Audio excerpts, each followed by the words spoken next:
Good morning. Kind of presumptuous. Not everyone's an early bird freak like you. Today we're going to talk about how to take the trash out like an alcoholic, specifically brain trash. What can I get you for Christmas this year? Another batch of my special butt muffins? Ew, gross. Gross? I thought you loved those. Why would you think that? 'Cause every time I bake one, you go at it with that slotted spoon like you're panning for gold.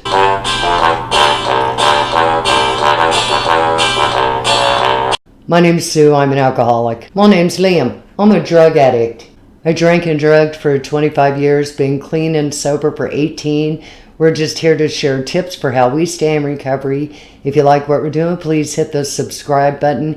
And if you want to be notified about upcoming content, hit the bell button. What do you mean by toxic brain trash? Life-sucking versus energizing thoughts and feelings. Fear, shame, guilt, resentment, all toxic for me. I'm still not really getting your brain trash analogy. For years, I believed in a lie that I told myself, that alcohol was my only problem and that one day I'll quit and then everything will be okay. How is that a lie?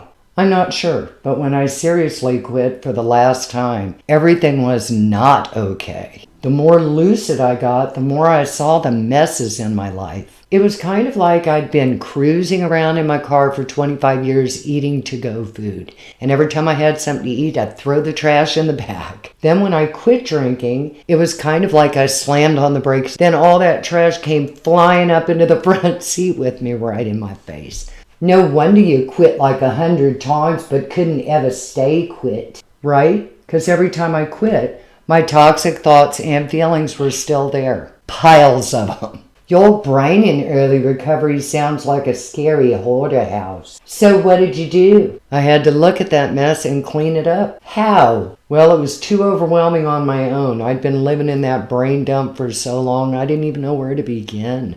Are you eating pie while we're trying to work?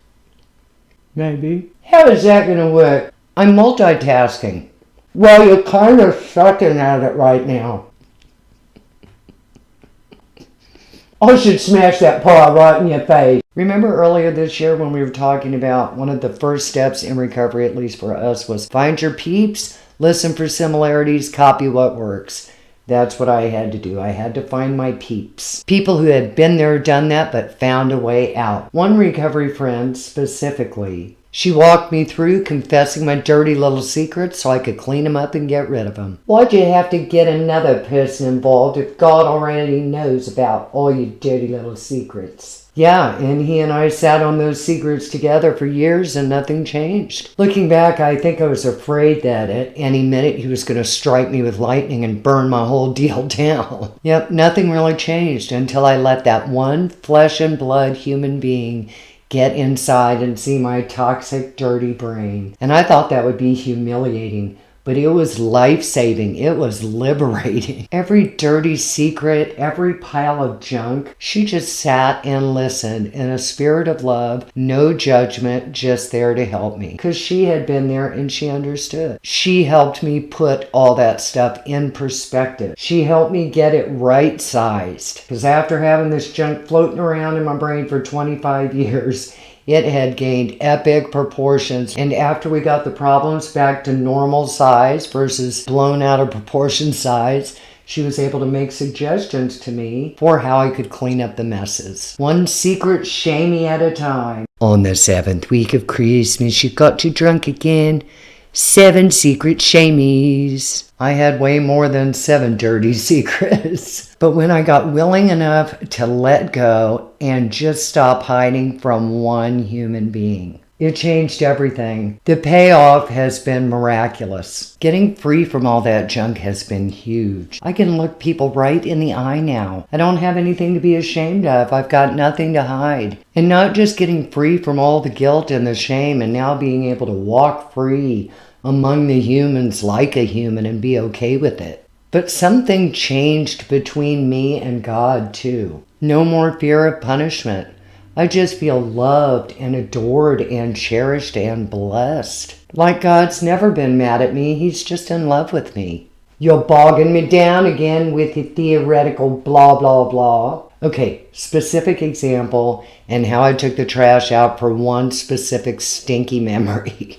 I'm about 7, sister's about 5, and I was already a laugh whore. And I was using her as the butt of jokes and getting lots of laughs from my little friends by doing that. So it was all about my stupid sister, and my dumb sister did this. And so I was doing my little laugh whore thing with one of my friends, and we were laughing. My sister walked up and she was beaming and smiling and ready to join in on the fun big sister laughs. Then she realized that the joke was about her and that we were laughing at her, and her face crashed.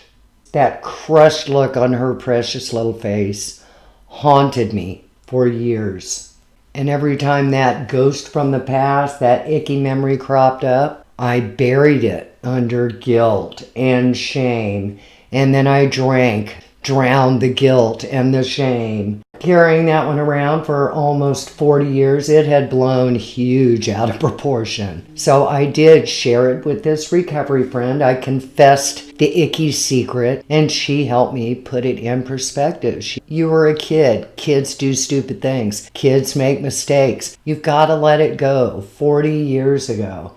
It's time to forgive yourself. It's time to let little Sue. It's time to let her off the hook. That was the beginning of taking that trash out. But then she walked me through what I could do to clean it up, to make amends. The only thing I had to do to clean that one up, to make a living amends, to be a different person, to commit to growing into being a better person. That's my living amends. And I always try to encourage her and use my words to lift her up. I still don't understand. Why do you have to involve another person if God already knows all about it? I don't know why either. I don't know why it works. I just know it does. There's something about wrapping words around it, saying it out loud in front of another person, that makes it more concrete and easier to kick to the curb. I don't know why it works. I don't know how it works. I just know that repeatedly it has worked, that I've kicked countless bags of emotional trash to the curb by doing this process. And it was a game changer for me. Damn dog's freaking out again. Ruff, ruff, ruff. Mouth breather. Brain trash. Sickening, dirty secrets. They held me back and condemned me to just getting by versus really living my life. I had a lot of work to do after I quit drinking to stay sober, but I didn't have to do it alone. Thanks to God and my recovery peeps, I'm free from that brain trash now, and I am flying higher in my life than I ever dreamt was even possible. Maybe now we can find someone to help it clean up a trashy mouth.